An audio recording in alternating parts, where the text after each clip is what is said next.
There is a company that is taking over crypto. A company that's partnering with TradFi giants to foist its coin on all of us, whether we like it or not. That company is Circle, and in my video today, I'm going to take you through its latest report, one that highlights just how much this company has done to embed itself in the crypto economy and how it plans to leverage this position in the future. Trust me when I say you're not going to want to miss this one, so sit tight and don't go anywhere.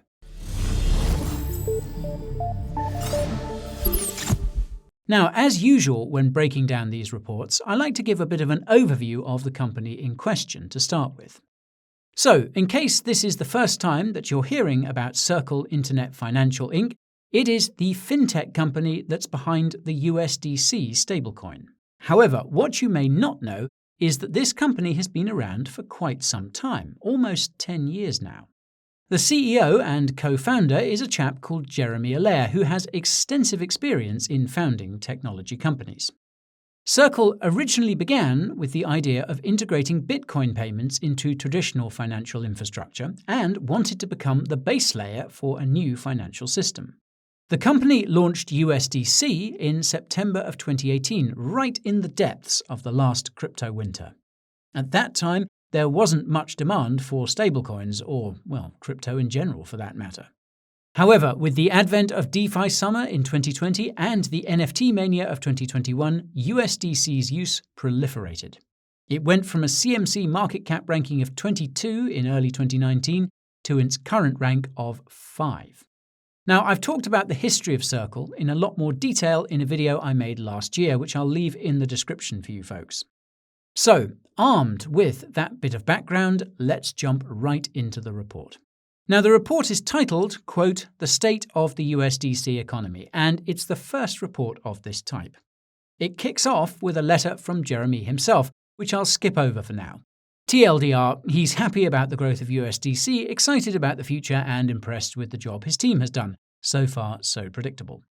Now, part of the reason why USDC has been able to achieve this growth is the trust that's been placed in the reserves backing the coins in circulation. USDC is fully backed one-to-one with US dollars, and these are redeemable at any time. And when it comes to those reserves, 80% are kept in treasuries with a 3-month maturity. These are the most liquid of treasuries, which means that conversion into cash can be done quickly. The remaining 20% of the reserves are held in cash at 8 different regulated banking partners across the US. Something I didn't know, though, is that these banks have been chosen based on the social impact that the deposits could have in underrepresented minority communities. However, something that you should know is that by the end of this year, all of these reserves will be moved away from these banks into the Circle Reserve Fund, which is managed by BlackRock and custodied by the Bank of New York Mellon. Pretty scary that BlackRock will be able to control the reserves for the second largest stablecoin, but be that as it may. Then, over here, the report's authors talk about the numerous licenses that Circle has both within the US and abroad. They talk about those monthly attestations that Circle undertakes with its accountants, Grant Thornton. It also undergoes yearly audits by the same firm and has published these for the past 3 years. In future, the BlackRock Circle Reserve Fund will be audited by Deloitte.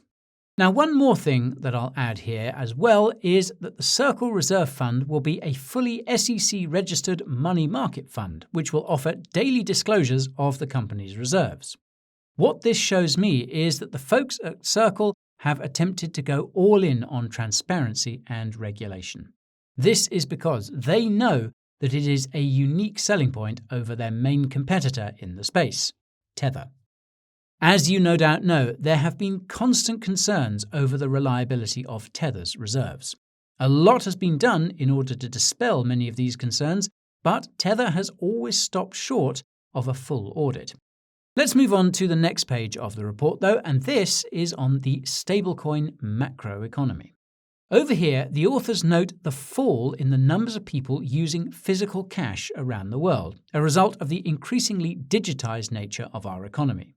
This move away from physical cash was greatly precipitated by the pandemic. We got to a stage where people would not use cash because of fear of catching an airborne virus on a piece of paper. But, to be fair, the move to a cashless society was well underway long before COVID appeared. Some countries, like Sweden for example, actually want to completely eliminate cash and have been pursuing that end for a number of years. Now, while a cashless society may sound convenient, it could also pave the way for a dystopian financial system dictated by central bank digital currencies, or CBDCs. This is something that many countries are now trying to roll out, and I'll leave links to the numerous videos that I've done on the subject below. Either way, there's no doubt that Circle has been capitalizing on this move away from physical cash.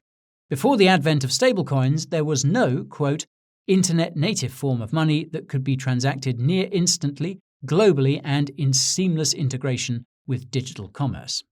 Of course, Circle wasn't the pioneer of this technology, as that title goes to Tether, founded in 2014. But, be that as it may, the FUD around Tether, as well as the general shift to diversify stablecoin holdings, has meant that USDC has seen explosive growth. For example, the supply of USDC has grown by over 860%, whereas the supply of US dollar bills has only grown by 8% over the same timeframe. Despite this growth, though, the total amount of USDC in circulation is still but a pittance when compared to the amount of US currency in circulation. You can see what that looks like over here. So, this growth in USDC's supply is only likely to strengthen over the coming years, and that's because of this shift to an increasingly digitized economy. Currently, e-commerce represents about 21% of all retail sales, and this is expected to grow to about 26% of all retail sales in 2026. Mobile payments are also expected to grow by 221% over the next 5 years. Another really important driver, meanwhile, is cross-border remittances. For someone who is now living abroad and sending money back to the UK, it really makes you appreciate how complicated and antiquated the traditional SWIFT financial system is. Sending value on a blockchain was and will continue to be a game changer for the foreseeable future. This is where Circle sees the predominant use case and potential for a currency like USDC. In 2022, USDC facilitated $4.5 trillion worth of transactions on the Ethereum blockchain alone. What's interesting about this, though, is the fact that 60% of those transactions, about $2.7 trillion worth, were related to smart contracts. Therefore, USDC is not just about sending money, but also being used for a rapidly growing decentralized finance ecosystem. This includes lending pools, automated market makers, and other dApps that have been transforming the way we conduct on-chain transfers. Circle estimates that there was at least $30 billion worth of economic activity in 2022 facilitated with USDC. This is based on a number of assumptions from both a top-down and bottom-up approach, which you can find in the appendix. The authors note that the range of activity applicable to it is broad, quote, ranging from consumer digital commerce and corporate treasury services to foreign aid in conflict-stricken countries. Now, that last one is particularly interesting, and we'll come back to it later in the report. The authors also note the growth of USDC-compatible addresses, now over 2 million in number. Something of note, though, is the fact that at least 75% of these have balances of less than $100. This is below the minimum balance required at most financial institutions, which shows that cryptocurrencies are more inclusionary. Circle has also said that this growth in USDC issuance is independent of fluctuations in crypto prices, as this chart over here shows. This was true for most of 2021 and 2022, although we have seen a massive fall in the supply more recently. The authors of the report argue that this could be because of the growing use of USDC in general transactional commerce, as opposed to financial transactions. For example, with traditional fiat currencies, there are estimates that economic activity as measured by GDP is only about 2% of Fedwire transactions. They also say that only 2% of total foreign exchange transactions are related to the global trade in goods and services. Therefore, The vast majority of transactions involved are financial in nature and not tied to general, real-world activity. However, transactions in the USDC economy are a lot more tangible. 15% of USDC transactions are wallet-to-wallet, which is indicative of payments between different individuals. So, one can make the argument that USDC supports a large degree of real-world economic transactions. These aren't the only metrics that support that thesis, though. The report's authors also say that the relative trading volume of USDC compared to the amount in circulation is relatively low. This is called the, quote, speculative ratio. USDC sits at 10% compared to the likes of the US dollar, which is sitting at 20%. Retail brokerage, which is the trading volume in brokerage accounts, versus the cash balances, is sitting at just over 30%. However, the most interesting things here are the ratios for those of the other stablecoins on the market, USDT and BUSD. This is over 70%, which means that the predominant use case for these stablecoins is exchange liquidity. This does make sense more generally when you look at the broader order book liquidity for stablecoins on these centralized exchanges. You get a similar picture with this chart over here, which shows the USDC in circulation versus the trading volume. As you can see, there's very little correlation between the two. This can be attributed to the fact that less than 10% of the USDC supply is actually on centralized exchanges. Quite simply, according to this report, USDC is not a stablecoin used for speculative purposes. It's a not-so-subtle dig at the other stablecoins out there. However, I would counter that the other stablecoins serve their own purposes. Just because a stablecoin is used as a trading pair on a centralized exchange to provide liquidity does not mean that this use case is less relevant. It's an important use case for crypto users and traders, for one thing. Anyways, I want to move on to the next section as it's perhaps the most controversial, and it's on Circle's approach to compliance and risk management. Now, one thing you need to know about all centralized stablecoins is that they can arbitrarily restrict and blacklist certain addresses. This is something that they have actively been doing over the past 2 years. So it's no surprise here that Circle says that they take AML and countering terrorist financing very seriously. They say that they're doing this because, quote, "We believe that the safety and integrity of the international financial system, including preventing and detecting illicit financial flows, are a critical part of our company's vision for providing well-regulated internet-native financial services around the world." To this end, Circle introduced 2 new initiatives in 2022. The first is the aptly named TRUST, an acronym for Travel Rule Universal Solution Technology. And this is an industry-driven solution that's meant to comply with travel rule requirements. For those who don't know what these are, they were first introduced by FinCEN back in 1996 and require financial institutions to collect information on certain transactions and pass that information on to the receiving company. Under the Financial Action Task Force's guidance, the travel rule applies to any transaction over $1,000. Of course, it was inevitable that these rules would soon be foisted upon virtual asset services providers, VASPs, and this happened back in October of 2021. I've talked about this in much more detail in my video about FATF guidelines for crypto, which I'll leave in the description. Anywho, as it relates to Circle's Trust initiative, the report states that Circle has tried to strike a balance between privacy and compliance with a number of safeguards. For example, they say that they don't store any personal data centrally. The info is only sent directly from one trust user to another. They also have a mechanism that's able to prove that the sender of the funds is indeed the individual who owns the wallet. And finally, in order to conduct compliance in the quickest and most efficient way, they're partnering with a company called Exeger. Now, whether this really does strike a balance that preserves privacy is up for debate. Given that Circle is a centralized stablecoin issuer with closed-source technology, we can't independently verify the claims they make about centralized storage or the solutions they use to verify trust. Moreover, by relying on this third-party company to conduct their AML, they'll have to rely on its competence and the robustness of their own systems as well. In addition to trust, Circle also has Verite.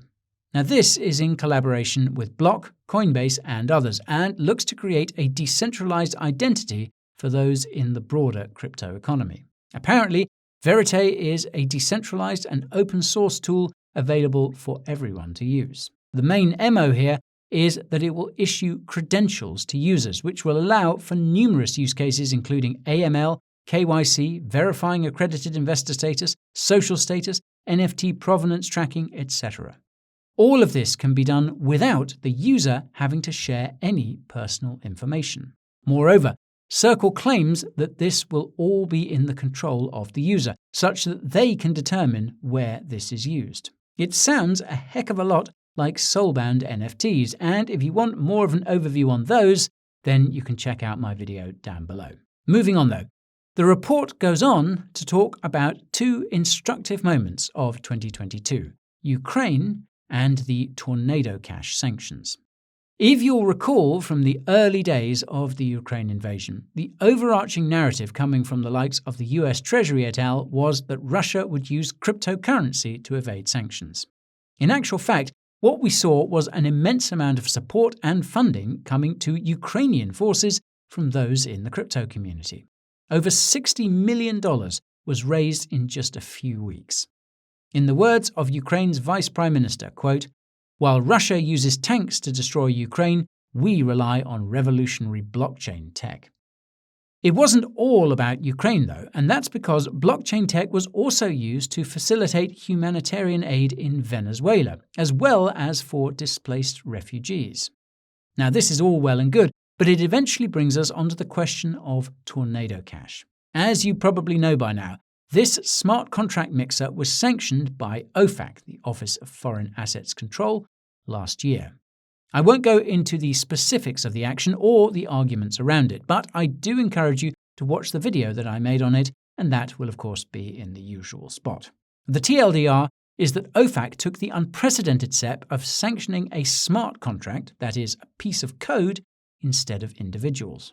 Moreover, one of the developers behind Tornado has been sitting in a Dutch jail for almost 10 months now, while a fraudster like SBF has the luxury of living at his parents' house. But I digress. The reason that Circle enters the picture is because it was actively involved in blacklisting certain addresses and freezing the USDC they held. Many, including myself, questioned Circle's commitments to the idea of censorship as a result of these actions. While some nefarious actors used Tornado Cash to conceal their crimes, there was a far greater proportion of users who just wanted to preserve their privacy. To its credit, though, Circle does have a number of policy suggestions that the report presents here. These include modernization of the Bank Secrecy Act. It's, after all, 52 years old, and there is no distinction between protocols and software. Industry-wide efforts to develop financial crime compliance tools, although I'll counter that the tools being developed by tracking companies are already quite effective. More about those in the description. Encouragement in the use and development of privacy-preserving technologies. Well, I can get on board with that. Also, the protection of open-source software and its development. And finally, the development and dissemination of privacy-preserving decentralized identity tools. Now, these are worthy initiatives for sure, but actions speak louder than words. Given how dependent Circle is on being on the good side of the regulators and large TradFi players, I think it would easily sacrifice these ideals for the sake of expediency. I hope the company proves me wrong this year. Now, moving on to one of the last sections though, and that's the current state of the USDC ecosystem. As I mentioned earlier, USDC has seen a lot of growth over the last year. This is not only in the amount of supply, but also in the number of blockchains which it's issued on and the protocols that it integrates with. For example, USDC is now available on a total of 8 blockchains and has been integrated with over 200 protocols. This will see USDC playing an ever more prominent role in DeFi. On top of that, Circle has partnered with a number of large companies like Stripe, Robinhood, Twitter, etc. Similarly, it's also entered partnerships with large e-commerce providers and payment processors. These include Checkout.com, MasterCard, and Visa, among others. Meanwhile, On the development side, Circle has released a number of products and services that have enabled developers to build with USDC.